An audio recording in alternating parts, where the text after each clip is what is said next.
Jerusalem lay in ruins. Come, let us rebuild the wall.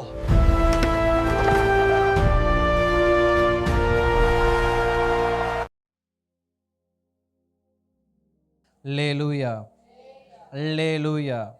ஆமென். ஆண்டவரும் அருமை இரட்சகருமாய் இயேசு கிறிஸ்துவின் நாமத்தில் உங்கள் யாவரையும் அன்போடு வாழ்த்துகிறேன். கர்த்தருடைய கிருபை உங்கள் யாவரோடும் இருந்து உங்களை தொடர்ந்து பரிசுத்தத்தோடும் அவருடைய கிருபையோடும் அவருடைய உண்மையோடும் நடத்துவாராக. அல்லேலூயா, ஆமென். ஸ்தோத்திரம். இந்த நாளிலும் இந்த தொடர் ஜெபத்தின் 11வது நாட்களில் நாம் வந்திருக்கிறோம். இந்த 11வது நாளிலும் தேவன் நம்மோடு பேசுவாராக. ஆமென். நாம் ஜெபத்தோடு வந்திருப்போம். நம்மோடு நிச்சயம் தேவன் பேசுவார். நாம் இந்த நாளின் தியானத்துக்கென்று வாசிக்கிற ஒரு வேத வசனத்தை நான் வாசிக்கிறேன். என்னோடு சேர்ந்து அதை கவனிக்குமாறு உங்களை அன்பாய் கேட்கிறேன். 1 நாளாகமத்தின் புஸ்தகம் 13ஆம் அதிகாரம் அதன் 3வது வசனம். 1 நாளாகமம் 13ஆம் அதிகாரம் அதன் 3வது வசனம். நமது தேவனுடைய பெட்டியை திரும்ப நம்மிடத்துக்கு கொண்டு வருவோமாக, சவுலின் நாட்களில் அதை தேடாதே போனோம் என்றான். நாம் ஜெபிக்கலாமா? நாம் கண்களை மூடி. அன்பின் பரலோக பிதாவே, குமாரனாம் இயேசுவின் நாமத்தில் ஜெபிக்கிறோம். ஆசீர்வதிக்கப்பட்டதான அந்த மகிழ்ச்சியான அந்த மாலை நேர கூட்டத்திற்காக ஸ்தோத்திரம். இந்த 11வது நாள் ஜெப வேளையிலும் ஆவியானவர் எங்களோடு பேசுவீராக. ஆவியானவர் எங்களோடு பேசுவீராக. தேவன் விரும்புகிறதை எங்களிடத்தில் செய்ய எங்களை விட்டு கொடுக்கிறோம். தேவன் விரும்புவதை எங்களிடத்தில் செய்ய எங்களை விட்டு கொடுக்கிறோம். தேவன் விரும்புவதை செய்ய எங்களை விட்டு கொடுக்கிறோம். ஆண்டவரே ஸ்தோத்திரம். வார்த்தை உம்முடையது, ஜனங்கள் உம்முடையவர்கள், சபை உம்முடையது, அடியேன் உம்முடையவன். எங்களோடு தேவ ஆவியானவர் பேசும். அடியேனை சிலுவைக்குள் மறைத்து கொள்ளும். இயேசுவின் நாமத்தில் நல்ல பிதாவே, அல்லேலூயா, ஆமென். மீண்டுமாய் நான் வாசிக்கிறேன். என்னோடு கூட சேர்ந்து நீங்களும் வாசியுங்க. 1 நாளாகமம் 13ஆம் அதிகாரம், பக்கம் பழைய ஏற்பாட்டில் 523. 1 நாளாகமம் 13ஆம் அதிகாரம், பக்கம் 523, பழைய ஏற்பாடு, 3வது வசனம். நமது தேவனுடைய பெட்டியை திரும்ப நம்மிடத்துக்கு கொண்டு வருவோமாக, சவுலின் நாட்களில் அதை தேடாதே போனோம் என்றான். அல்லேலூயா, ஆமென்.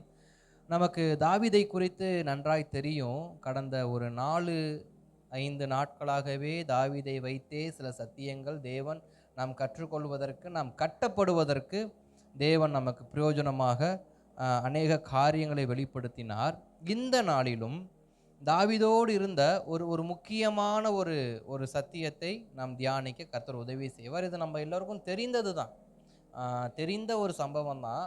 ஆனாலும் நாம் கற்றுக்கொள்ள கர்த்தர் உதவி செய்வாராக. அல்லேலூயா, ஆமென். தாவீது தன்னுடையதான ராஜ்ய பாரத்தின் ஆரம்பத்தில், தன்னுடைய ராஜ்ய பாரம் ஆரம்பிக்கிற ஆரம்பத்தில் தாவீதை தேவன் எப்ரோன்ல வைத்து யூதா கோத்திரத்துக்கு மாத்திரம் வைத்து 7 ஆண்டுகளாக அவனை ராஜாவாக வைத்திருந்தார். 7.5 ஆண்டுகளாக ராஜாவாக வைத்திருந்தார். பின்பு சவுலுடைய மரணத்துக்கு அப்புறமாக, 1 சாமுவேல் 31ஆம் அதிகாரத்துக்கு அப்புறமாக, சவுலின் மரணத்துக்கு அப்புறமாக தாவீதை தேவன் புறப்பட்டு போன்னு சொல்வார். தாவீதனை எங்கே போகிறதுன்னு கேட்பார். எப்ரோனுக்கு போனுவார். எப்ரோனில் வச்சு ராஜாவாவார். அப்புறம் மறுபடியும் கொஞ்ச நாள் கழித்து சில யுத்தங்கள், சில பலவீனங்கள்லாம் வர்றது நிமித்தமாக இஸ்ரவேல் ஜனங்கள் மீண்டும் தாவீதை தனக்கு ராஜாவாக ஏற்றுக்கொண்டு சமஸ்த இஸ்ரவேல் தேசத்துக்கும் தாவீதை அன்றைக்கு என்ன பண்ணுவாங்க? ராஜாவாக அபிஷேகம் பண்ணுகிற வார்த்தை நமக்கு தெரியும். 2 சாமுவேல் 5ஆம் அதிகாரம் 3வது வசனத்தை வாசிக்கும் போது, இஸ்ரவேலின் மூப்பர் எல்லோரும் எப்ரோனிலே ராஜாவினிடத்தில் வந்தார்கள். தாவீது ராஜா எப்ரோனிலே கர்த்தருக்கு முன்பாக அவர்கள் உடன்படிக்கை பண்ணின பின்பு அவர்கள் தாவீதை இஸ்ரவேலின் மேல் ராஜாவாக அபிஷேகம் பண்ணினார்கள். இப்ப தாவீது அபிஷேகம் பண்ணப்பட்டதுக்கு அப்புறமா, அதாவது ராஜஸ்தானத்துல உட்கார வச்சதுக்கு அப்புறமா அவர் செய்த முதல் காரியம், இதுவரைக்கும் நம்ம தாவீதை குறித்து பார்த்தோம். தாவீது அப்படி பண்ணாரு, தாவீது இப்படி பண்ணாரு, தாவீது அதை முறியடிச்சார், தாவீது இதை முறியடிச்சாருன்னு நம்ம பார்த்தோம். இது எல்லாமே எப்பன்னா ராஜ்ய பாரத்துக்கு வருவதற்கு முன்பாக. ஆடு மேய்த்து கொண்டிருக்கும் போது, ஆடு மேய்த்திருந்த கையோடு அரண்மனைக்கு வந்தபோது, அரண்மனையில் இருக்கிறப்போ ஒரு நல்ல இள ரத்தம் துடிச்சுக்கிட்டே இருக்கும். சில காரியங்கள்லாம் பண்ணாரு, வேக வேகமாக செஞ்சார், எல்லாம் ஓகே.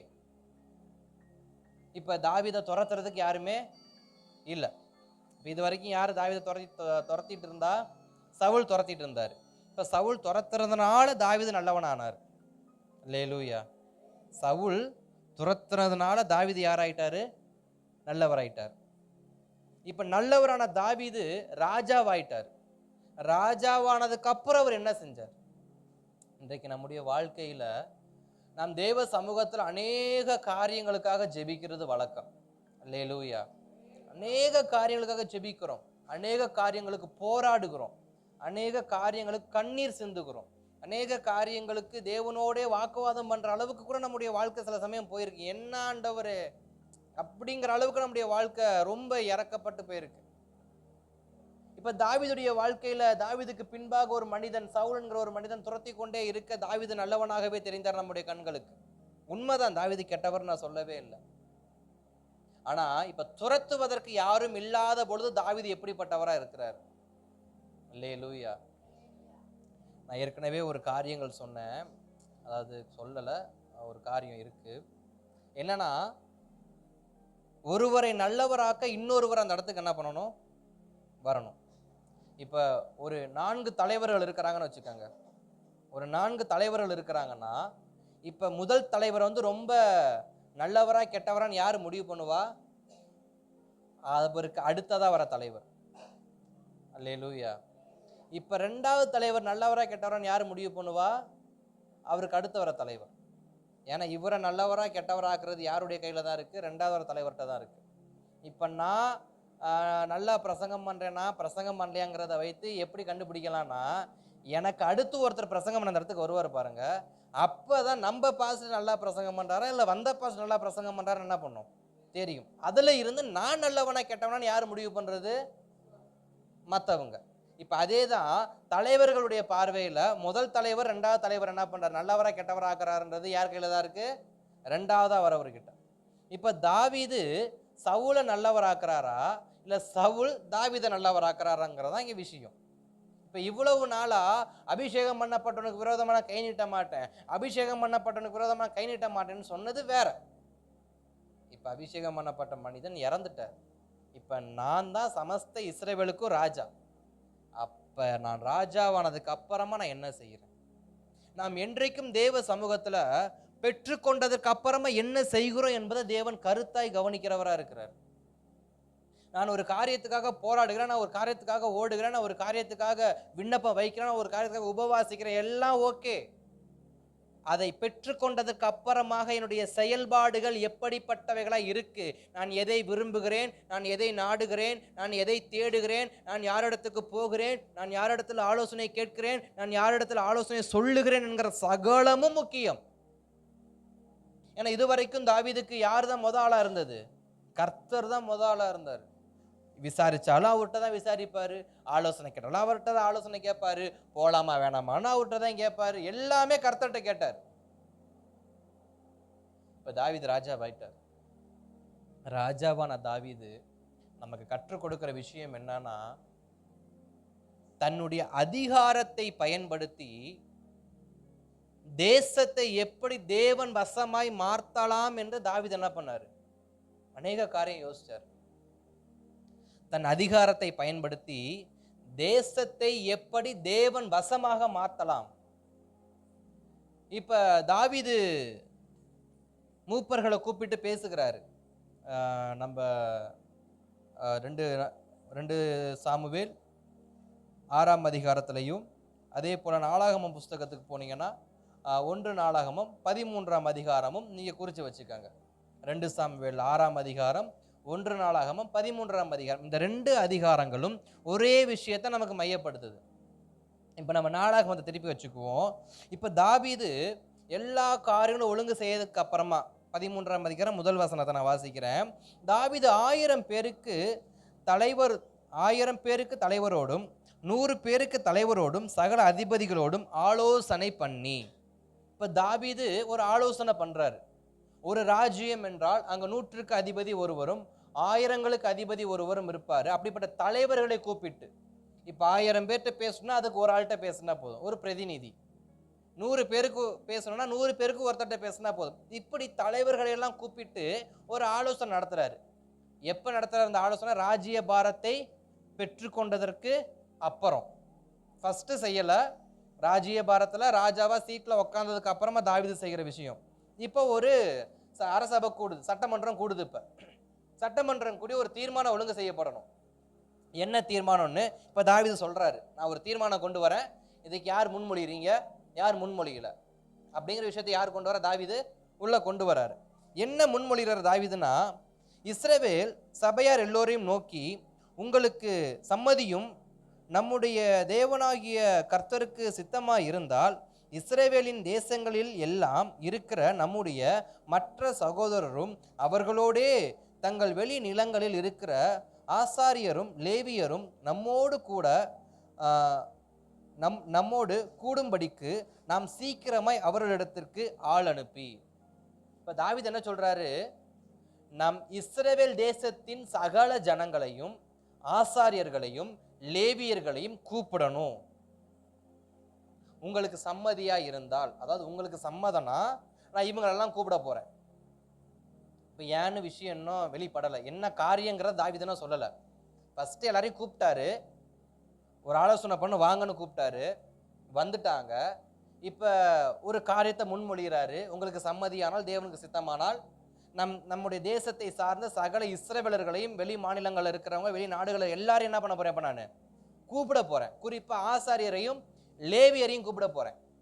இப்போ இவங்க கேட்குறாங்க, எதற்கு தாவீது இப்போ இவங்களெல்லாம் கூப்பிடணும் அப்படின்னு கேட்குறப்ப தாவீது ஒரு காரியத்தை சொல்றாரு, நமது தேவனுடைய பெட்டியை திரும்ப நம்மிடத்துக்கு கொண்டு வருவோமாக. நமது தேவனுடைய பெட்டியை திரும்ப நம்மிடத்திற்கு கொண்டு வருவோமாக. இப்போ இவங்க எல்லோருக்கும் ஒரு யோசனை ஓடுது, தேவனுடைய பெட்டியா, தேவனுடைய பெட்டியா? சிலர் அப்படின்னா என்னன்னு கேட்குறான், சிலர் அப்படின்னா என்னன்னு கேட்குறான். தெரிஞ்சவன் அதுக்கு வியாக்கியானம் பண்ணிக்கிட்டு இருக்கிறான். எனக்கு தெரியல தேவனுடைய பெட்டி என்னன்னு தெரியல. நான் இன்னொரு சகோதரத்தை கேட்குறேன், சகோதரரே தேவனுடைய பெட்டின்னு தாவீது கொண்டு வர போறான்றாரு, அது என்ன அப்படின்னு நான் கேட்குறேன். அதுக்கு அவர் எனக்கு விளக்கம் சொல்றாரு. இப்போ தேவனுடைய பெட்டி தேசத்திலேயே இல்லை என்கிற விஷயத்த இப்போ யார் ஞாபகப்படுத்துறா? தாவீது ஞாபகப்படுத்துறாரு. யாருக்கு? தேசத்தில் இருக்கிற சகல ஜனங்களுக்கும். இப்போ தேவனுடைய பெட்டி என்பது எத்தனை பெரிய முக்கியமானது என்பதை தாவீது இங்கே முதன்மைப்படுத்துறார் என்பதை நாம தியானிக்க போகிறோம். இப்ப தாவீது கர்த்தருடைய பெட்டியை நான் மீட்டு கொண்டு வரணும். முன்னாடி இருக்கிற வரைக்கும் எனக்கு அதிகாரம் கிடையாது. எங்க இருக்கிற வரைக்கும் நான் வனாந்தரத்தில் இருக்கிறப்ப எனக்கு அதிகாரம் இல்லை, எனக்கு அது கேட்டதான அத்தாரிட்டி கிடையாது. இப்ப நான் ராஜாவாயிட்டேன், எனக்கு எல்லா முன்மொழியக்கூடிய அதிகாரமும் இருக்கு, எல்லா காரியத்தையும் மீட்டு கொண்டு வர அதிகாரம் இருக்கு. என் தேசத்தை எவ்வசப்படுத்த வேண்டும் என்கிறதான தீர்மானம் என் கையில் இருக்கு. நான் என் தேசத்தை தேவன் வசமாக திருப்ப போகிறேன். தேவனுடைய பெட்டி என்ன பண்ண போறேன்? கொண்டு வர போறேன்னு சொல்லிட்டு அடுத்த வார்த்தையை சொல்றாரு, சவுலின் நாட்களில் அதை தேடாமற் போனோம். சவுலின் நாட்களில் அதை தேடாமற் போனோம். வேதம் அழகாய் சொல்லுகிறது. 1 சாமுவேல் திருப்பிக்கோங்க, 1 சாமுவேல் 7ஆம் அதிகாரம் அதன் முதல் 2 வசனத்தை நான் வாசிக்கிறேன். இன்னும் அந்த வசனத்தை நீங்க கவனமா கேளுங்க. 1 சாமுவேல் 7ஆம் அதிகாரம் முதல் 2 வசனம்.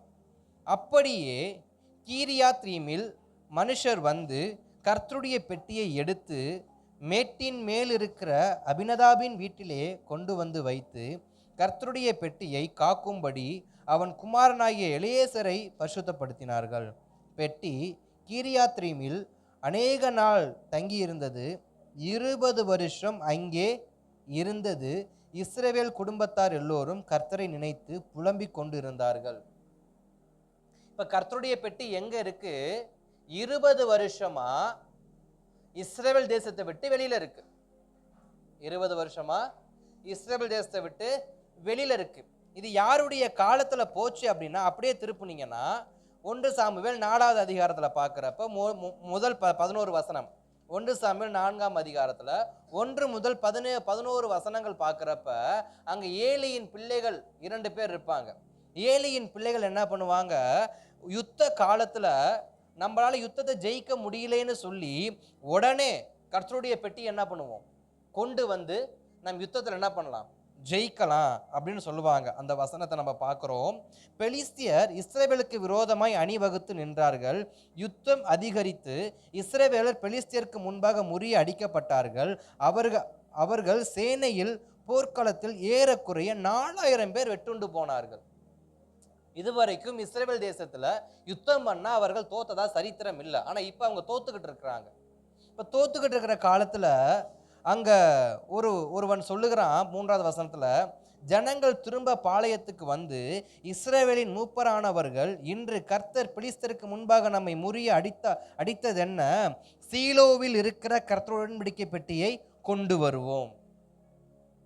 இப்ப சீலோவாம் என்கிற இடத்துல தான் கர்த்தருடைய பெட்டி இருக்கு. அது இஸ்ரவேல் தேசத்துக்குள்ள இருக்கிறதான ஒரு பகுதியில இருக்கு. இப்ப சீலோவாம்ல கர்த்தருடைய பெட்டியை கொண்டு வரணும்னு சொல்லி இப்ப யார் முடிவு பண்றா, யுத்த வீரர்கள் முடிவு பண்றாங்க. யுத்த வீரர்கள் முடிவு பண்ணி அந்த பெட்டியை கொண்டு வந்தாங்க. அந்த பெட்டியை பார்த்த உடனே பெலிஸ்தியர் நினைச்சாங்க, நாம இன்னைக்கு தோத்து போக போறோம், இஸ்ரவேல் ஜெயிக்க போறாங்கன்னு பயந்து கொண்டு இருக்கும் பொழுது அங்கு சூழல் தலைகீழா மாறுது. வேதம் அழகா சொல்றது 11வது வசனத்துல, தேவனுடைய பெட்டி பிடிபட்டது, ஏலியின் 2 குமாரராகிய ஓப்னியும் பினேகாசும் மாண்டார்கள் அப்படின்னு சொல்லி வேதம் அழகா சொல்லுது. பெட்டி பிடிபட்டது. உங்களுக்கு ஒரு சின்ன ஒரு காரியத்தை நான் சொல்ல விரும்புகிறேன். இந்த உடன்படிக்கை பெட்டி என்பது ஒரு சாதாரணமான பெட்டி கிடையாது. இது ஒரு சாதாரணமான பெட்டி இல்லை. இந்த பெட்டிக்குள்ள 3 விதமான காரியங்களை தேவன் வைக்க சொன்னார். ஒன்று மன்னா. யாத்ராகமத்தின் புஸ்தகம் 16ஆம் அதிகாரம் 32, 34 மன்னா. அடுத்து தேவனுடைய கற்பலகை, தேவனுடையதான கற்பலகை. யாத்ராகமம் 37ஆம் அதிகாரம் 1 முதல் 9 வசனம் பார்க்குறது தேவனுடைய கற்பலகை, அந்த 10 கமாண்ட்ஸ். அது மூன்றாவதா ஆரோனுடைய தொழிற்கோள். என்னாகமம் 17ஆம் அதிகாரம் 1 முதல் 11 வசனங்கள் இருக்கிறதான ஆரோனுடைய தொழிற்கோள். மன்னா, அதாவது வானத்திலிருந்து ஜனங்களுக்கு பொழியப்பட்ட மன்னா. மூன்றாவது கற்பலகை. இது மூன்றுமே எங்க இருக்கணும், உடன்படிக்கை பெட்டிக்குள்ள இருக்கும். இந்த உடன்படிக்கை பெட்டியை தேவன் எதற்காக நியமித்தார்னா, தமது மகிமையை வெளிப்படுத்தும்படி. இந்த உடன்படிக்கை பெட்டிக்கு தேவன் அவ்வளவு முக்கியத்துவம் கொடுக்கிற. கேருபீன்கள் மத்தியில உடன்படிக்கை பெட்டி இருக்கு. 2 தூதர்கள் வந்து தங்கள் சட்டைகளை வந்து கால்களை மூடி, 2 சட்டைகள் தங்கள் முகத்தை மூடி, 2 சட்டைகள் என்ன பண்றாங்க, அந்த பெட்டிக்கு முன்பாக தாழ விழுந்து நிக்கிறாங்க. அந்த அளவுக்கு அந்த பெட்டி எவ்வளவு பெரிய மகிமை நிறைந்ததா இருக்குன்னா, தேவன் தமது மகிமையை வெளிப்படுத்தும்படியாக. இன்னும் சொல்ல போனா, தேவன் தமது ஜனங்களோடு இருக்கும்படி அந்த பெட்டி என்ன பண்ணார், உருவாக்க சொன்னார். கற்பலகை கர்த்தருடைய வார்த்தை, மன்னா கர்த்தரால் கொடுக்கப்பட்டது, ஆரோனுடைய தொழிற்கோள் தேவனால் தெரிந்து கொள்ளப்பட்டது. அப்ப தேவனுடைய கட்டளை தேவனால் கொடுக்கப்பட்டது, தேவனால் தெரிந்து கொள்ளப்பட்டது. அப்ப இது 3 யாருன்னா, அந்த பெட்டிக்குள்ள இருக்கிற விஷயம் கிடையாது. அந்த ஜனங்கள் கர்த்தர் சொல்படி கேட்கணும், ஜனங்கள் கர்த்தரால் போஷிக்கப்படணும், ஜனங்கள் கர்த்தரால் தெரிந்து கொள்ளப்படணும். இப்ப இந்த 3 அடையாளங்களும் எதுக்குள்ள இருக்கு, பெட்டிக்குள்ள இருக்கு. இப்ப கர்த்தர் சொல்றாரு, நான் உங்களோடு கூட வாசமா இருக்கும்படி ஒரு ஆசரிப்பு கூடாரத்தை நியமிங்கன்னு மோசே கிட்ட சொல்றாரு. எனக்கு ஒரு ஆசரிப்பு நீ ரெடி பண்ணணும் மோசே, நான் உங்களோடு வாசம் பண்ண விரும்புகிறேன், நான் உங்களோடு கூட வாசம் பண்ண. நல்லா கவனிச்சு பாருங்க, சர்வத்தையும் படைத்த சர்வ வல்லமை உள்ள தேவன் என்னோடு வாசம் பண்ணுவதற்கு வராருன்னு சொன்னா நான் எவ்வளவு பாக்கியசாலியா இருக்க முடியும். லூக்காவின் சுவிசேஷ புஸ்தகத்துல சகையு என்கிற மனிதன் நமக்கு நல்லா தெரியும். அந்த சகையு என்கிற மனிதன் இயேசுவை பார்க்கும்படி எங்க ஏறினானா, காட்டத்தி மரத்துல ஏறினானா. அந்த காட்டத்தி மரத்துல இயேசுவை பார்த்தானா. ஆனா இயேசு சொன்னாரா, நான் உன் வீட்டுக்கு தங்க போறேன், நீ கீழே இறங்கி வா அப்படின்னாரா. இப்ப இந்த 2 சம்பவத்தை பார்த்தா, சகையு எவ்விதத்திலும் இயேசு தன் வீட்டில் தங்குவதற்கு பாத்திரவான் அல்ல. சகையு எவ்விதத்திலும் இயேசு கிறிஸ்து அவன் வீட்டில் தங்குவதற்கு அவன் பாத்திரவானாகவே இல்லை. ஆனால் இயேசு சொன்னார், நான் உன் வீட்டுக்கு நான் வரேன், நீ வா, நீ முன்னாடி போ, நான் பின்னாடி வரேன், நான் உன் வீட்டுக்கு எனக்கு வழிகாட்டுன்னு சொல்லி சகையிட்ட சொன்னார். இப்ப மோசே கிட்ட சொல்றாரு, நீ எந்த இடத்துலலாம் பாளையம் இறங்குறியோ அங்கெல்லாம் எனக்கு ஒரு கூடாரத்தை போடு, நான் உன் கூட இருக்கிறேன். இது எத்தனை ஆசீர்வாதம்! இந்த வார்த்தைய யார், எந்த தெய்வம் சொல்லும்? எந்த ஒரு தெய்வமா இருந்தாலுமே, நான் சில நாட்களுக்கு முன்பாக ஒரு சில சரித்திரங்கள்லாம் அப்படியே எனக்கு படிப்பது கேட்பது உண்டு.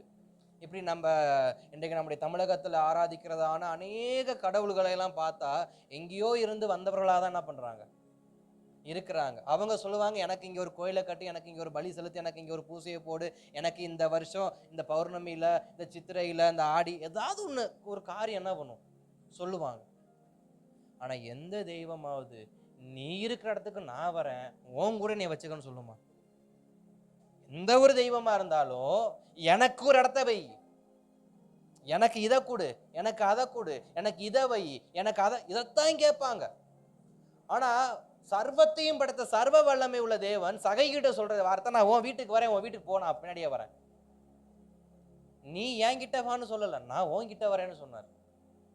இப்ப மோசைக்கிட்டே அதே தான் சொல்றாரு, நீ என்னைய செப்பரேட்டா ஒரு இடத்துல எனக்கு ஆசைப்படுறேன் கட்டவும் வேண்டாம், நீங்க தினந்தோறும் இங்க இருந்து புறப்பட்டு அங்க என்ன பண்ண வேண்டாம், வர வேண்டாம், நீங்க இருக்கிற இடத்தின் மத்தியில் மைய பகுதியில எனக்கு ஒரு கூடாரத்தை என்ன பண்ணுங்க, போடுங்கன்னார்.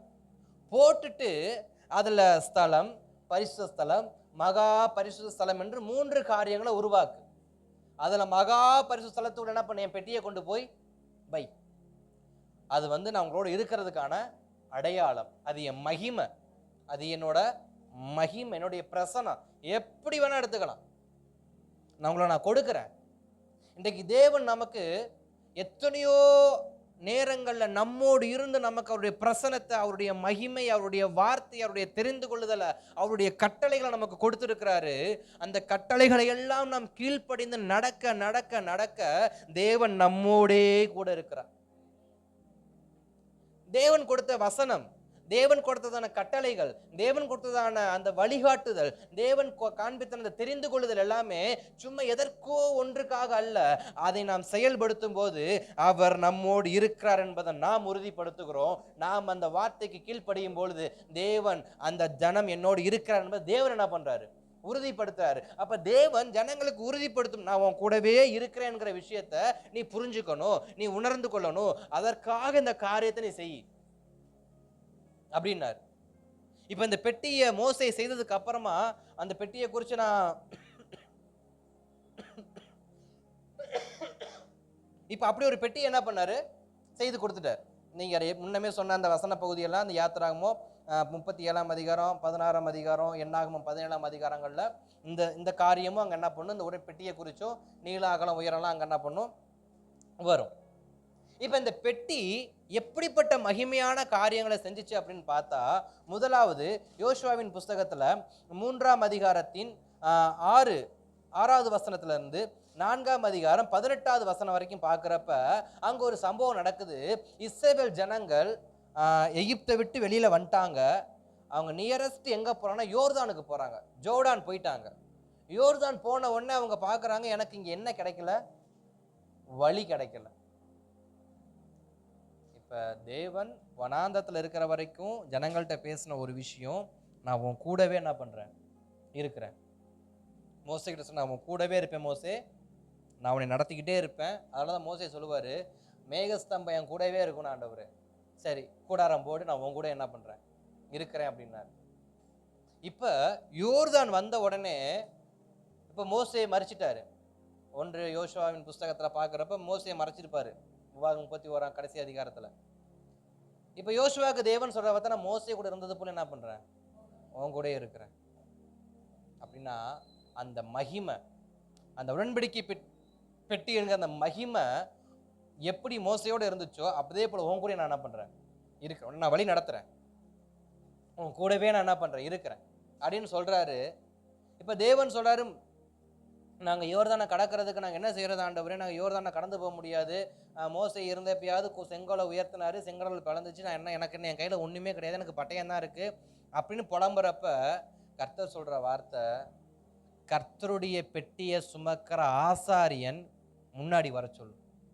ஏன்னா மோசேக்கிட்டே சொல்லிட்டாரு, யார் யாரெல்லாம் பெட்டியை சுமக்கணும் அப்படின்ற விஷயத்த ஏற்கனவே மோசேட்ட என்ன பண்ணிட்டாரு சொல்லிட்டாரு. அந்த அதிகாரங்கள் நீங்க வாசிக்கிறப்ப தெரியும். இப்ப பெட்டியை சுமக்கிறவன் முன்னாடி வர சொல்லு அப்படின்றாரு. யோசுவா திரும்பி கர்த்தருடைய பெட்டியை சுமக்கிற ஆசாரியர்களே நீங்க முன்பாக வாருங்கள்னு சொல்றாரு. இவ்வளவுதான் சொன்னார். அங்க தேவன் மோசேக்கு யோசுவா கிட்ட எதுவுமே சொல்லல. அவங்கள வர சொல்லு, நான் இப்படிலாம் பண்ண, எந்த ஒரு பிளான் எக்ஸிக்யூட்லாம் சொல்லவே இல்லை. ஜஸ்ட் அவங்கள வர சொல்லு அப்படின்னாரு. அந்த ஆசாரியர்களும் பெட்டியை சுமந்துட்டு அவங்க பாட்டுக்கு வராங்க. அவங்க அதுக்காக பிரதிஷ்டை பண்ணப்பட்டவங்க. அதை எப்பயும் பயத்தோடு பக்தியோடு என்ன பண்றாங்க, தங்களுடைய தோள்களை சுமந்துக்கிட்டு 4 பேர் அப்படி நடந்து வராங்க. அந்த முதல் 2 பேர் தங்கள் கால்களை வைத்து போறாங்க. அந்த யோர்தான 2 பக்கமும் கற்குவியலை போல நின்றுச்சுன்னு சொல்லி வேதம் சொல்லுது. இப்ப இந்த உடன்படிக்கை பெட்டி என்பது இவர்களுக்கு வழிகாட்டக்கூடிய பெட்டி.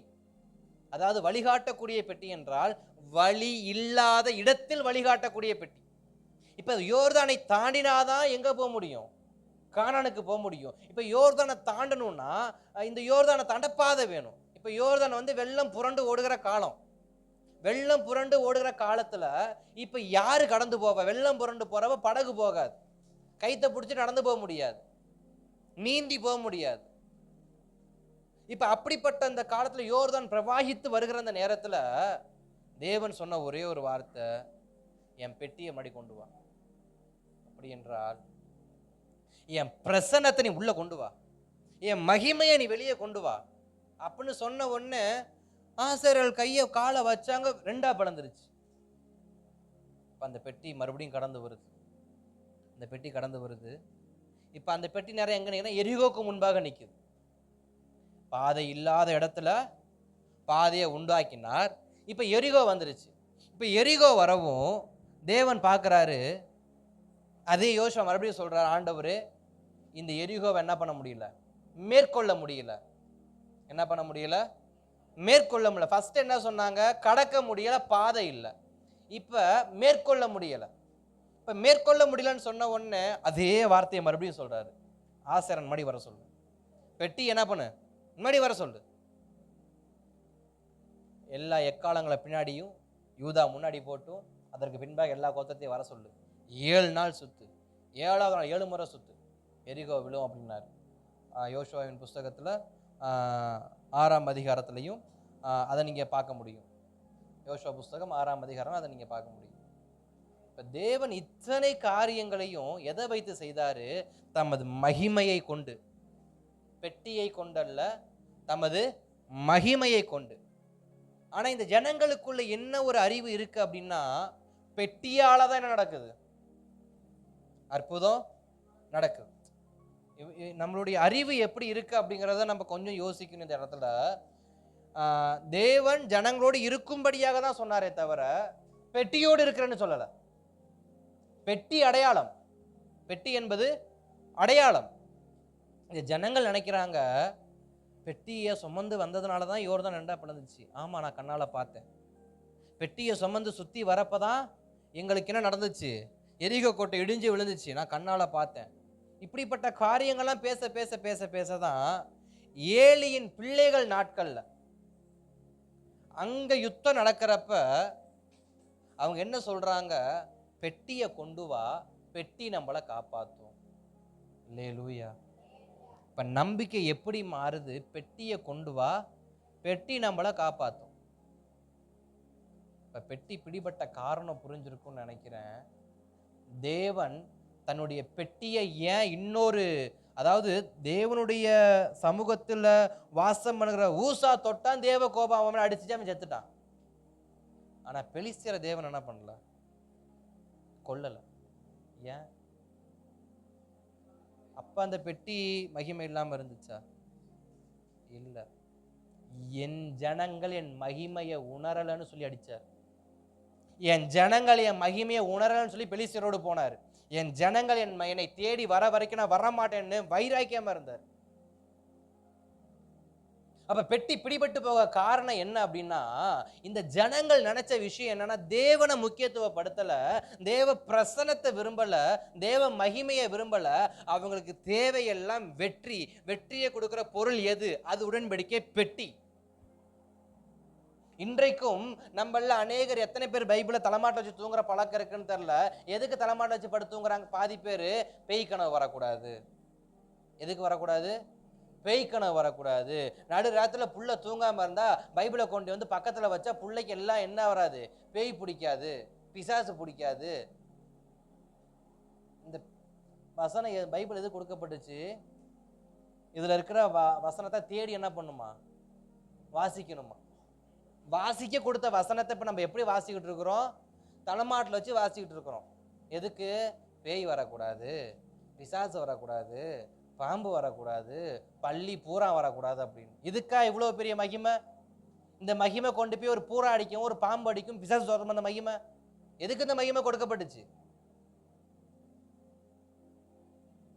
இன்றைக்கு ஜெபம் எதுக்கு கொடுக்கப்பட்டுச்சு?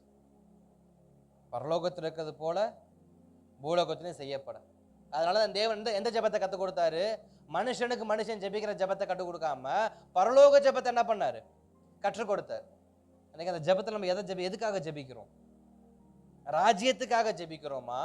தேசங்களுக்காக ஜெபிக்கிறோமா? இல்ல பரலோக ராஜ்யம் தேசங்கள்ல கட்டப்படணுமே ஜெபிக்கிறோமா? ஜெபத்தை எப்படி ஜெபிக்கிறோம்? அப்படியே ஜெபம் மாறுது. ஜெபம் மாறுது. சபையை தேவன் எதுக்கு உருவாக்குனாரு? ஆராதிக்கிற ஸ்தலமாக, ஒன்று கூடி தேவனை ஆராதிக்கணும். இப்ப சபை எப்படி மாறிக்கிட்டு இருக்கு? ஒரு பிசினஸ் மாதிரி பல இடங்கள்ல அது ஒரு பிசினஸா மாறுது. கட்டிடத்தை ஒரு பிசினஸா மாத்துறாங்க, சபை ஆராதனை ஒரு பிசினஸா மாத்துறாங்க. எல்லாம் நடக்குது. தேவன் எதற்கு உருவாக்கினாரோ உருவாக்கின நோக்கம் நிறைவேறப்படாத பட்சத்தில் உருவாக்கினவர் அதை அழிப்பதற்கு உண்மை உள்ளவராக இருக்கிறார். இப்ப தேவன் இதுவரைக்கும் யாரையும் தன் பக்கத்துல வரவில்லை, பெட்டி பக்கத்துல வரவிடல. இப்ப பெலிஸ்தர் எடுத்துட்டு போய் அனுமதிக்கிறார்.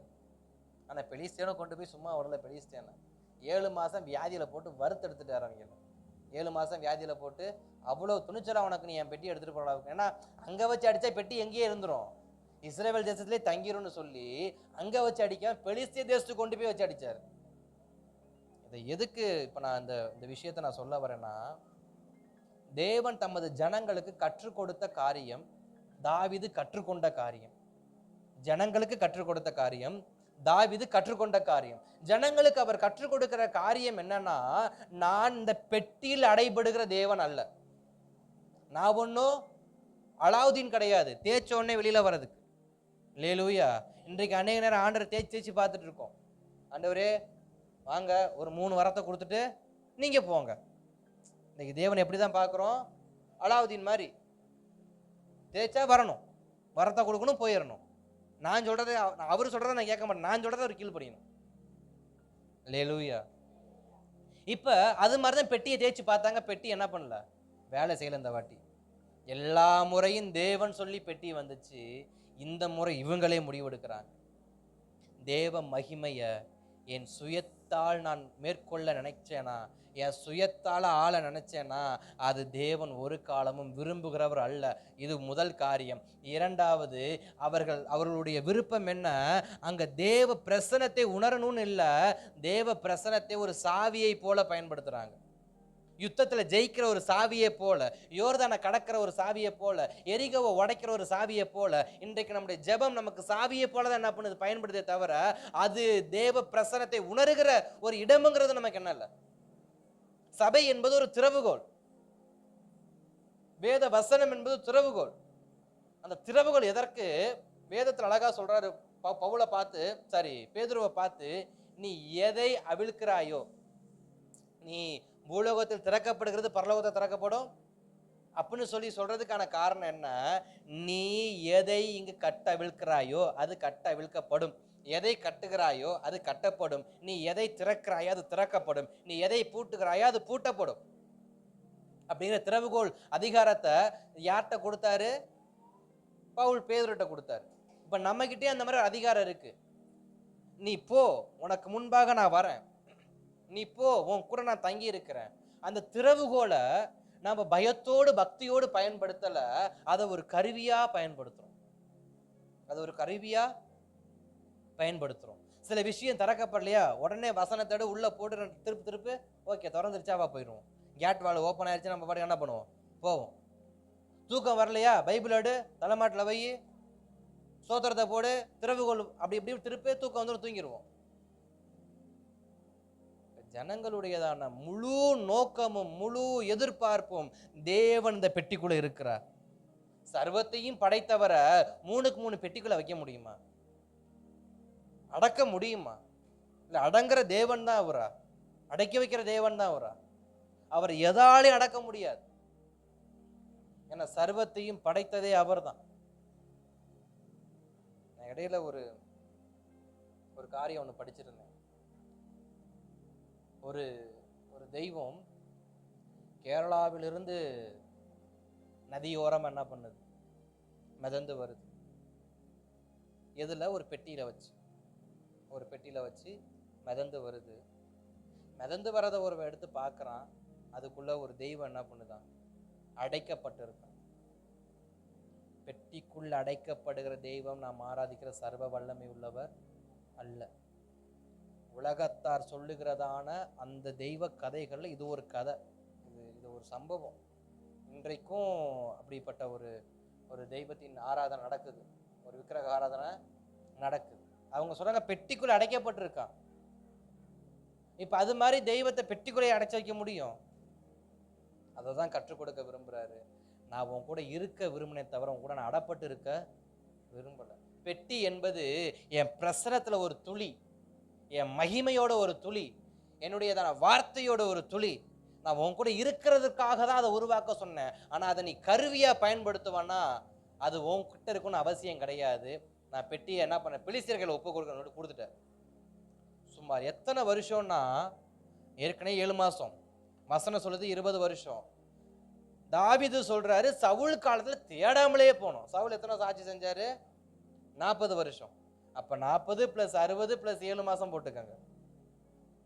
60 ஆண்டுகளாக பெட்டியை யார் என்ன பண்ணல, தேசத்தின் மையத்துக்குள்ள கொண்டு வரல.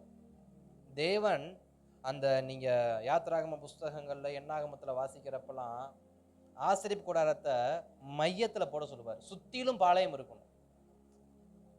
4 திசை, 12 கோத்திரங்கள் 4ஆக பிரிச்சு, 4 3 12, 3 கோத்திரமா பிரிச்சு உட்கார சொல்லுவார். இந்த பக்கம் 3 கோத்திரம், அந்த பக்கம் 3 கோத்திரம், இந்த பக்கம் 3 கோத்திரம், இந்த பக்கம் சென்டர்ல யாரு, ஆசரிப்பு கூடாரம். அதாவது உடன்படிக்கை பெட்டி தான், உண்மைதான்.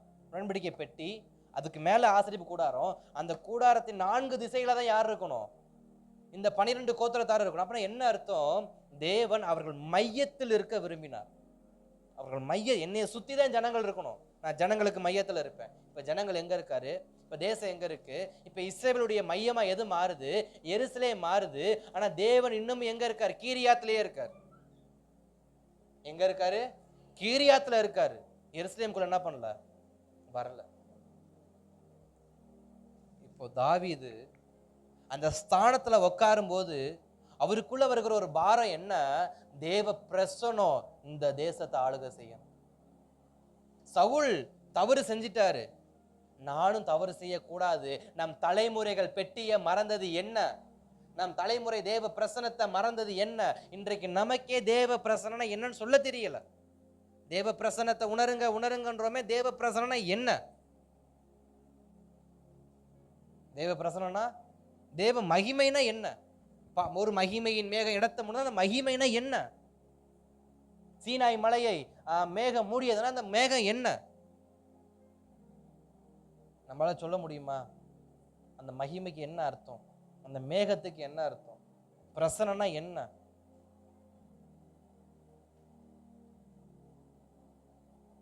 அல்லேலூயா. அதை தான் தாவீது கேட்கிறாரு, பெட்டினா என்னன்னு தெரியுமா? நமது தலைமுறைகள் எதை மறந்து வாழ்ந்துகிட்டு இருக்கிறோம்? தேவ பெட்டிய, தேவ உடன்படிக்கைய, தேவ பிரசனத்தை மறந்து வாழ்ந்துகிட்டு இருக்கிறோம். எத்தனை வருஷமா? 60 வருஷங்கிறது ஒரு தலைமுறை. ஏன்னா ஸ்தோத்திரம், இதற்கு அப்புறமா ஜனங்கள் 60 70 என்ன பண்ண மாட்டாங்க, சாரி 70 80 என்ன பண்ண மாட்டாங்க, தாண்ட மாட்டாங்கன்னு தேவன் வாக்குத்தத்தமா கொடுத்துட்டார். இனி வரக்கூடிய ஜென்ரேஷன் என்ன பண்ணாது, பலத்தின் மிகுதியால் 70 இல்ல மிஞ்சி போனா 80, அதுக்கு மேல எவன் என்ன பண்ண மாட்டான், தாண்ட மாட்டான். இப்ப 60 வருஷமா பெட்டி வெளியே இருக்குன்னா ஒரு தலைமுறை என்ன ஆயிருச்சு, உருவாயிருச்சு. ஒரு தலைமுறை மறைஞ்சிருச்சு, ஒரு தலைமுறை உருவாயிருச்சு. இப்ப உருவான தலைமுறைக்கு என்ன தெரியல, உடன்படிக்கை பெட்டி என்ற ஒன்று நம்முடைய தேசத்துல நமக்காக தேவன் கொடுத்தாருங்கிறது தெரியல. இப்ப தாவீது ஞாபகப்படுத்துறாரு, நமக்கு உடன்படிக்கை பெட்டி வேணும். அந்த உடன்படிக்கை பெட்டிய வேதம் 3 வார்த்தைகளை குறிப்பிடுறாங்க. யோசுவா 6:11 கர்த்தரின் பெட்டி என்றும், 1 சாமுவேல் 3:3 தேவனுடைய பெட்டி என்றும், யாத்ராமத்தின் புஸ்தகம் 25-22 அந்த அதிகாரத்துல பார்க்கிறப்பதான் சாட்சி பெட்டின்னு வரும், சாட்சி பெட்டி என்றும், இப்படி ஒவ்வொன்றாக பிரித்து பிரித்து வைத்திருக்கிறாங்க. 1 சாமுவேல்ல பிடிபட்டது, 1 சாமுவேல் 4ஆம் அதிகாரத்துல பெட்டி பிடிபட்டது, 1 சாமுவேல் 5:6 பார்க்கிறப்பெல்லாம் பெட்டி இடம் மாறிக்கிட்டே போகுது. அதான் தாகோனுடைய தலையை வெட்டி போட்ட சம்பவங்கள்லாம் அந்த 5ஆம் அதிகாரம் 6ஆம் அதிகாரத்துல வரும். ஸ்தோத்திரம். நம்மோடு இருக்க விரும்பின தேவனை நாம எங்க வச்சிருக்கிறோம்? நமக்கு சாட்சியாக கொடுத்தாரு, கட்டளைகள் எங்க இருக்கு? நம்மளை தெரிந்து கொண்டாரே, அந்த துளிர்த்த கோல் எங்க இருக்கு? நம்மளை போஷித்தாரே, அந்த மண்ணா எங்க இருக்கு?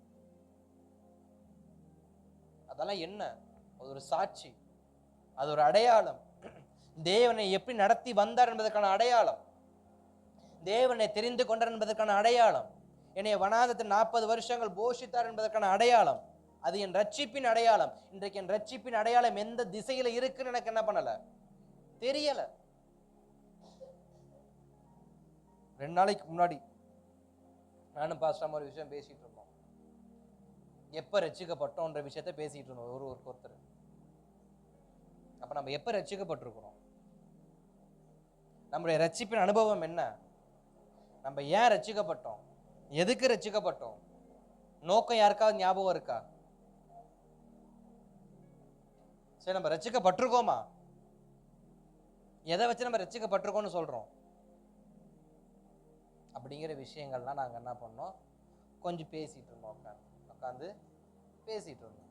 அப்பதான் நான் ஒரு வார்த்தை சொன்னேன், நானும் இன்னும் என்ன பண்ணல, ரட்சிக்கப்படலை, ரட்சிக்கப்பட்டு கொண்டே இருக்கிறேன். ரட்சிக்கப்பட்டு கொண்டே, எத்தனை வருஷம் ஆனாலும் என் ரட்சிப்பு என்ன ஆகாது, முழுமை அடையாது. பூரண ரட்சிப்பு எனக்கு கிடையாது, ஆனா பூரண அன்பு எனக்கு அவர் என்ன பண்ணியிருக்காரு, கொடுத்திருக்காரு. அப்போ ஒவ்வொரு நாளும் நம்ம என்ன பண்றோம், ரட்சிக்கப்பட்டு கொண்டே இருக்கிறோம். நம்ம ஒவ்வொரு நாளும் ரட்சிக்கப்படுவதற்கு எது நமக்கு வழிவாசல் காண்பித்து கொடுக்குதுன்னா வேத வசனம், கட்டளைகள். 1, நாம் ஒவ்வொரு நாளும் ரட்சிப்பின் அனுபவத்துல வாழ்வதற்கு நமக்கு ஸ்தோத்திரம் எது நமக்கு வழிவாசலை காட்டி கொடுக்குதுன்னா மன்னா, தேவனால் போஷிக்கப்படுவது, தேவனால் போஷிக்கப்படுவது. நாம் ஒவ்வொரு நாளும் ரட்சிப்பின் அனுபவத்துல நம்மளை வழிகாட்டி கொண்டு போவது எதுனா துளிர்த்த கோல், தேவனால் தெரிந்து கொள்ளப்பட்டது. நம் ரட்சிப்பின் அனுபவத்தை ஒவ்வொரு நாளும் நமக்கு புதிதாக்குகிறது எது? 1 வசனம், 2வது தேவனால் பெறப்படுகிற போஜனம், 3வது தேவனால் தெரிந்து கொள்ளப்பட்டது. இது 3மே என் கூட இருக்கிற வரைக்கும் தானே ரட்சிப்புக்குள்ள இருக்க முடியும். இது 3மே என் கூட டிராவல் பண்றப்பதான் வசனம் என் கூட டிராவல் பண்ணணும், கர்த்தருடைய போஜனம் எனக்கு டிராவல் ஆகணும், கர்த்தருடையதான வழி நடத்தல் எனக்கு டிராவல் ஆகணும். எதுவுமே எனக்கு கூட டிராவல் ஆகல, என்னைய தேவன் தெரிந்து கொள்ளல, என்னைய தேவன் போஷிக்கல, நான் கர்த்தருடைய வசனத்தை வாசிக்கிறேன்னா என் ரட்சிப்பு எனக்கு என்ன இல்ல, ரட்சிப்பு எனக்கு குறைய ஆரம்பிச்சிருச்சு. நான் ரட்சிக்கப்படுவதற்கான மூலதனமே இது 3 தான், வசனம், கர்த்தருடைய வார்த்தை, அதாவது கர்த்தரால் நடத்தப்படுவது, தேவன் தெரிந்து கொள்ளப்படுவது. இது 3ஐயும் நான் வேணான்னு ஒதுக்கிட்டு எனக்கு பிரியமான வாழ்க்கையை நான் வாழும்போது அந்த நடத்துதல் என்பது என்ன பண்ணாது, இருக்காது. நடத்துதல் என்பது இருக்காது. அதே தான் இஸ்ரவேல் ஜனங்களுக்கு நடந்துச்சு. இஸ்ரவேல் ஜனங்கள் கர்த்தருடைய பெட்டி என்ன பண்ணிட்டாங்க, விட்டுட்டாங்க.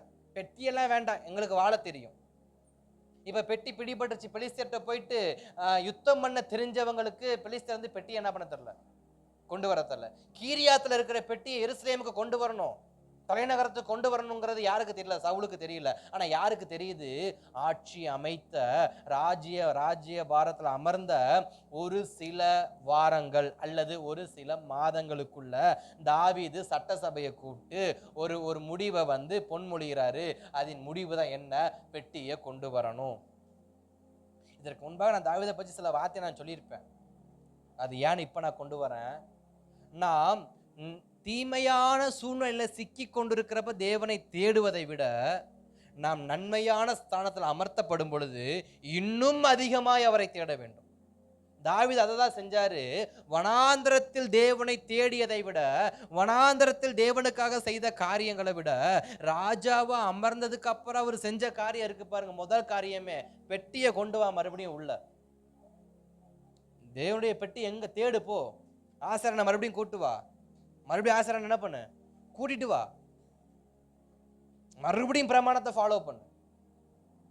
அந்த ஸ்தோத்திரம் 1 சாமுவேலின் புஸ்தகத்துல 2 சாமுவேல் புஸ்தகம் 6ஆம் அதிகாரங்களை பார்க்குறப்ப தேவனுடைய பெட்டியை போய் ஊசா தொட்டான், அவன் அடிக்கப்பட்டான்னு பார்ப்போம். தேவனுடைய கோபம் இன்னும் மட்டும் என்ன ஆகலை, குறையலை. தேவனுடைய கோபம் என்ன மட்டும் குறையலைன்னா ஊசா தொட்டான், அவன் செத்தான். அந்த வசனத்தை வாசிங்கல, நான் வாசிக்கிறேன். 1 நாளாகமத்தின் புஸ்தகம் 13ஆம் அதிகாரத்தில் 9-10 வசனங்களை பார்க்குறோம்.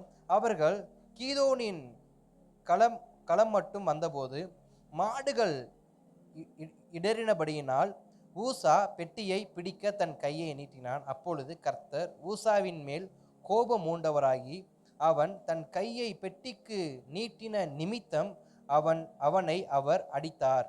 அங்கே அவன் தேவ சமூகத்தில் செத்தான் அப்படின்னு நம்ம என்ன பண்றோம், வாசிக்கிறோம். இப்ப ஏன் தேவன் அடிச்சார்? அப்ப அடிக்கல, இப்ப அடிக்கிறார்.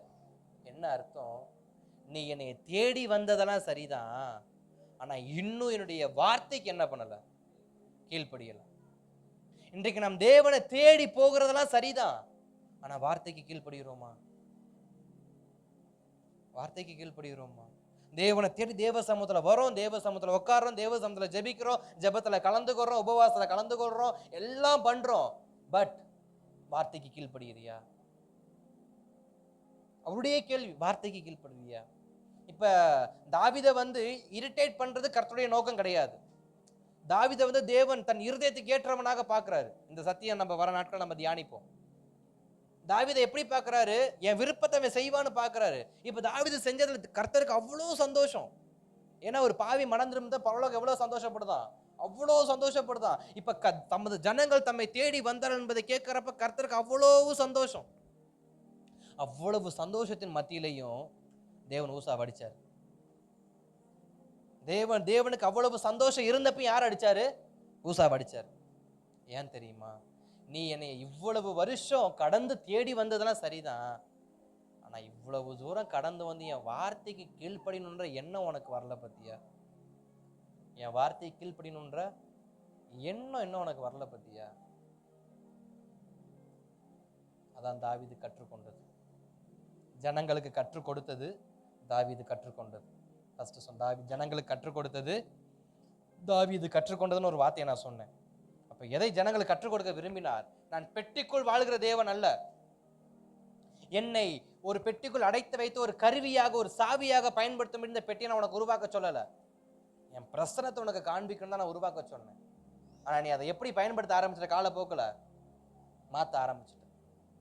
அதனால இதுக்கப்புறம் பெட்டி உங்க கூட இருக்க வேண்டாம். இப்ப தாவீதுக்கு எதை கற்றுக் கொடுக்கிறாரு? தாவீது எதை கற்றுக்கொண்டார் அப்படின்னா, நான் தேடி வந்ததுல கர்த்தர் பிரியப்படல. 40 வருஷமா சவுல் ஆட்சி செஞ்ச சவுல் தேடி வரல, அதுல அவன் தேடி வரல, இவன் தேடி வந்தானேன்னு சொல்லி தாவீது மேல தேவன் சந்தோஷப்படல. தாவீது அப்படிதான் நினைச்சு போயிருப்பாரு. நம்மளும் சில சமயங்கள்ல யாருமே செய்யாத நான் கர்த்தருக்காக செஞ்சுட்டேன் அப்படின்னு நம்ம ரொம்ப சந்தோஷப்படுவோம். ரொம்ப சந்தோஷப்படுவோம். சில காரியங்கள் சபை காரியத்துல, ஊழியத்தின் காரியத்துல, ஊழியக்காரருக்கு முன்பாக, தேவனுக்கு முன்பாக, இப்படி பல காரியங்கள் வரப்ப யாருமே செஞ்சிருக்காத விஷயத்தை நம்ம செஞ்சு சந்தோஷப்பட்டுக்கலாம். நமக்கு சந்தோஷம் இருக்கும், ஆனா தேவனுக்கு சந்தோஷம் இருக்குமான்னு கேட்டா, தாவீது மிகுந்த சந்தோஷத்துல அவர் ஸ்பீச் 1000 பேருக்கு அதிபதி, 100 பேருக்கு அதிபதியை கூப்பிட்டு நல்லா பேசுறாரு. பேசி இதை செய்யலாம், அதை செய்யலாம், அப்படி பண்ணலாம், இப்படி பண்ணலாம், எல்லாரையும் கூப்பிடுவோம். ஒரு திருவிழா கோலத்தை என்ன பண்ண ஏற்படுத்துவோம்னு சொல்லிட்டு ஒரு பெரிய கிராண்ட் ஓப்பனிங் பண்றாரு. மிகுந்த சந்தோஷத்தோட போறாரு. இப்ப தாவீதுடைய வார்த்தை கேட்டு எல்லாரும் எப்படி வராங்க? சந்தோஷமா வராங்க. இவ்வளவு சந்தோஷத்தோட வந்தவங்க பெட்டி ஓகே எடுத்தாச்சு, புது ரதத்துல வச்சாச்சு, பூட்டியாச்சு. இப்ப ரதம் போயிட்டு இருக்கு. ஒரு இடத்துல மாடு மிரண்டுச்சு, பெட்டி சாஞ்சிச்சு. ஊசா பெட்டியை வேகமா பிடிக்க போனா, கர்த்தருடைய கோபம் ஊசா மேலே எழும்புச்சு, ஊசா வடிச்சிட்டார்.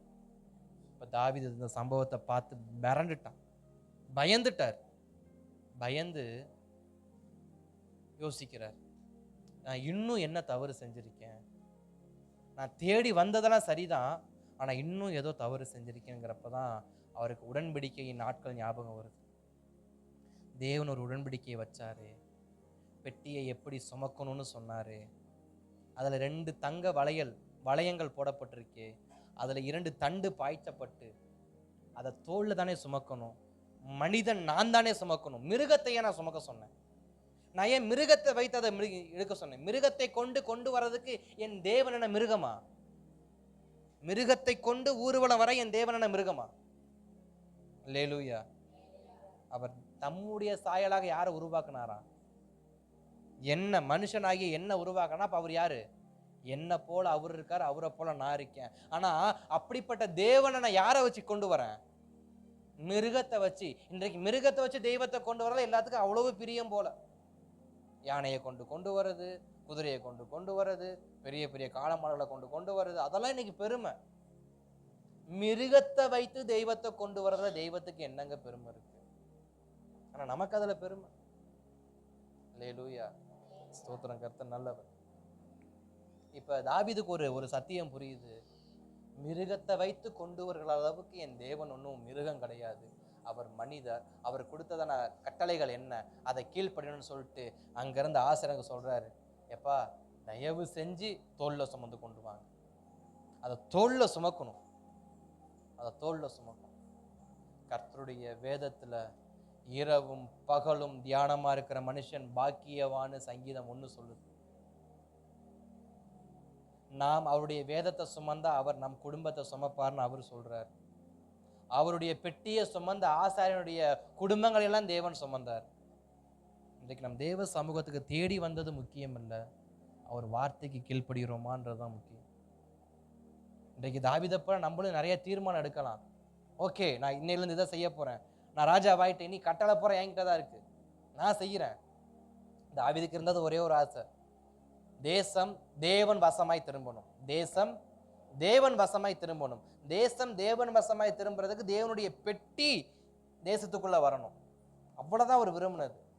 அவருக்கு அந்த ஆசை இருந்துச்சு. இன்னைக்கு நமக்குள்ள அநேக தேவனை குறித்த ஆசைகள் இருக்கலாம், எண்ணங்கள் இருக்கலாம், தப்பே இல்லை, செய்யணும். பட் அதுல ஒரு கீழ்ப்படிதல் இருக்கணும்.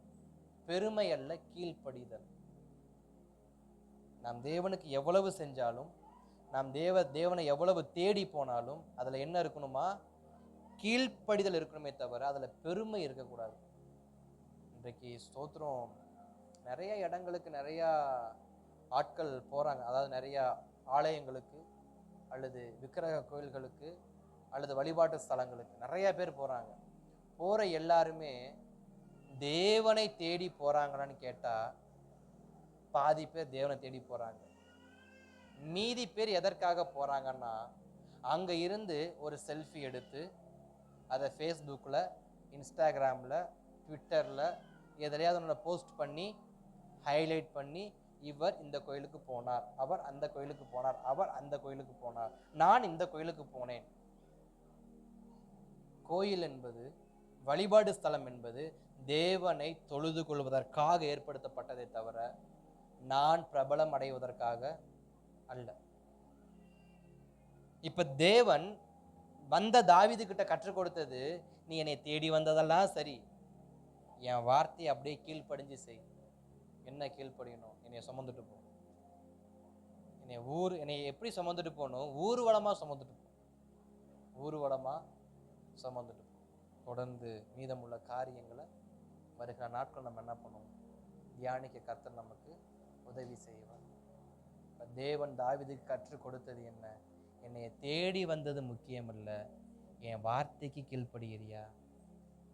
உன் கூட நான் வாசமா இருக்குன்றது முடிவு பண்ணதெல்லாம் சரி, அதனால என்னை தேடி வந்த, என்னை கீழ்ப்படிஞ்சியா? எனக்கு கீழ்ப்படிஞ்சியா? நம்ம தேவனை தேடி வந்திருக்கிறோம். தேவ சமூகத்தில் 11ஆவது நாள் ஜெபத்தில் தேவனை தேடி வந்திருக்கிறோம். ஆண்டவரே, என் குடும்பம் கட்டப்படணும் ஆண்டவர், என் ஆவிக்குரிய வாழ்க்கை கட்டப்படணும் ஆண்டவர், என்னுடையதான ஸ்தோத்திரம் ஜெப வாழ்க்கை கட்டப்படணும். இப்படி பல விஷயங்கள் கட்டப்படுறது நம்ம தேவ சமூகத்துக்கு வந்திருக்கிறோம். தப்பே இல்லை. தேவனை தேடி வந்திருக்கிறோம், தப்பு இல்லை. பட் கீழ்ப்படுகிறோமா? தேவனுக்கு கீழ்ப்படுகிறோமா அப்படிங்கிற விஷயத்தை நம் இருதயத்தில் உணர்ந்து நம் கொஞ்ச நேரம் தேவ சமூகத்தை ஜெபித்து நம் ஜெபத்தை முடிக்கலாமா? தேவ சமூகத்தில் ஓ ரிபல ஷகரன மன சந்தர பலஹதுரோ நோ ரிகடக ரணமன கபல ஹந்தரபா ஷபோரி ஹாதரி பலஹதரி மன ஹந்தர பபபா ரபல ஹதரி மனஹதர பபா ரிபல ஹதுரோ லிஹதிக ரிகடக தகரன மன சந்தன பௌதரிபா ஹதரி பல ஹதர நமன கபல ஹதரி ஹதரி பபபா. ஆவியானவரே, உம்முடைய சமூகத்தில் வருகிறோம். நாங்கள் உம்மை தேடி வந்திருக்கிறோம்ப்பா. உமக்கு கீழ்ப்படியவும் எங்களுக்கு உதவி செய்யுங்க. உம்மை தேடி வந்தது மாத்திரம் பெரிய விஷயம் அல்ல. தேடி வந்த நாங்கள் கீழ்ப்படிதலோடு இருக்க எங்களுக்கு உதவி செய்யுங்க. தேவ சமூகத்தில் கேட்கலாம், ஆண்டவரே, இன்றைக்கு சவுல் செய்யாததை நான் செய்கிறேன், என் தகப்பன் செய்யாததை, என்னுடைய சக விசுவாசிகள் செய்யாததை, என்னுடைய குடும்பத்தார் செய்யாததை நான் தேவனுக்காக செய்ய வந்திருக்கிறேன். ஆனால் நான் கீழ்ப்படிதல் உள்ளவனாக இருக்க விரும்புகிறேன். நான் செய்ய வந்ததில் தேவனுக்கு சந்தோஷம், அதில் கீழ்ப்படிதல் இருந்தால் இன்னும் சந்தோஷம், அதுக்குள்ளே கீழ்ப்படிதல் இருந்தால் இன்னும் சந்தோஷம். தேடி வந்திருக்கிற நாம் எல்லோரும் தேவ சமூகத்தில், ஆண்டவரே, வந்ததில் தேவனுக்கு சந்தோஷம்தான், கீழ்ப்படிந்தால் இன்னும் சந்தோஷம். அந்த சந்தோஷம் முழுமை அடையும். தேவன் சந்தோஷமாக நம்மோடு வருவார், சந்தோஷமாக தமது பிரசனத்தை நமக்கு அனுப்புவார். நம் குடும்பத்தில் அவருடைய பிரசனத்தை அனுப்பி, அவருடைய மகிமையை அனுப்பி அவர் நம்மோடு வாழ வைப்பார், நம்மோடு வாழ அவர் உடன்படுவார். சகையின் வீட்டுக்கு வந்த தேவன், ஆசிரியப்புடன் நிறுவப்பட்டு 12 கோத்திரங்களுக்கு நடுவில் வாசம் செய்த தேவன், இன்றைக்கு நம்மோடு வாசம் பண்ண, நம் சபையோடு நம் குடும்பத்தோடு வாசம் பண்ண ஒன்றே ஒன்று, அவரை தேடி வந்த நாம் எல்லோரும் அவருக்கு கீழ்ப்படியும் பொழுது அவர் நம்மோடு வருகிற தேவனாய் இருக்கிறார். ஓ ரிகல பர ஷகரணமனா ரிகபலகதரணமனா ராதாரபாபா ஷகரபலகதரணமனா. ஆவியானவரே, உமது வார்த்தைக்கு நாங்கள் கீழ்ப்படுகிறோம்ப்பா. உமது வார்த்தைகளுக்கு கீழ்ப்படுகிறோம். நீர் எங்களுக்கு ஆதியில் சொன்ன ஒவ்வொரு வார்த்தைகளுக்கும் நாங்கள் கீழ்ப்படுகிறோம். ஏன்னா உடன்படிக்கை பெட்டியை குறித்து சொன்னதான வார்த்தைகள் எல்லாம் நேற்றைக்கு சொன்னதல்ல, அது மோசையின் காலத்தில் சொன்னது. நம்முடைய வேதம் நமக்கு சொன்னதை, நம்முடைய ரட்சிப்பின் காலத்தில் தேவன் நம்மளை கீழ்ப்படிய சொன்ன வார்த்தைக்கு இன்னைக்கு கீழ்ப்படுகிறோமா? தேவன் நம்மை ஆதியின் அன்புக்கு திரும்ப சொன்னாரோ, இல்லை ஆதி அன்புக்கு அந்த அன்பு நாட்களை நீ கீழ்ப்படிந்த வசனங்களுக்கு கீழ்ப்படிய சொல்றாரோ, அது நம்முடைய தனிப்பட்ட தேவன் நமக்கு ஞாபகப்படுத்துகிற விஷயங்கள். தேவன் நமக்கு நினைப்பூட்டுகிற, இன்றைக்கு தேவன் உங்களுக்கு நினைப்பூட்டுகிற காரியங்கள் எதுவாக இருக்குமானால், ஆண்டவரே ஸ்தோத்திரம், என்னோடு நீங்கள் சொன்ன வார்த்தையை நான் மறந்திருந்தால், நான் கீழ்ப்படியாமல் போய் மறந்து தேடி வந்திருந்தால், என்னை ஒரு விஷம் மன்னிங்க. உங்களுடைய சமூகத்துக்கு வந்துட்டேன், நான் மடிந்து போகாதபடி, ஊசாவை போல மடிந்து போகாதபடி உமது பெட்டியை சுமந்து போக உதவி செய்யுங்க. மடிந்து போகும்படி வரல, உம்மை சுமந்து போகும்படி வந்திருக்கிறேன். ஆண்டவர், என் குடும்பத்துக்கு உம்மை சுமந்து போகும்படி வந்திருக்கிறேன். என் வாழ்க்கைக்கு உம்மை சுமந்து கொண்டு போகும்படி வந்திருக்கிறேன். என் சபையில் உம்மை சுமந்து கொண்டு போகும்படி வந்திருக்கிறேன். நான் மடிந்து போகும்படி வரல, நான் சுமந்து கொண்டு போகும்படி வந்திருக்கிறேன். ரீமானா சந்தர பௌதரி படஹதர நமனா. நான் சுமந்து கொண்டு போக எனக்கு உதவி செய்யுங்க, கீழ்ப்படிய உதவி செய்யுங்க. நான் கீழ்ப்படிய வேண்டிய காரியங்களுக்கு என்னை கற்றுக் கொடுங்க. நான் கீழ்ப்படிய வேண்டிய காரியங்களை எனக்கு கற்றுக் கொடுங்க. நான் கீழ்ப்படுகிறேன், அதை அப்படியே செயல்படுகிறேன். உடைய கரத்தில் ஒப்பு கொடுக்கிறேன், இயேசுவின் நாமத்தில் நல்ல பிதாவே. ஆமென், ஆமென், ஆமென்.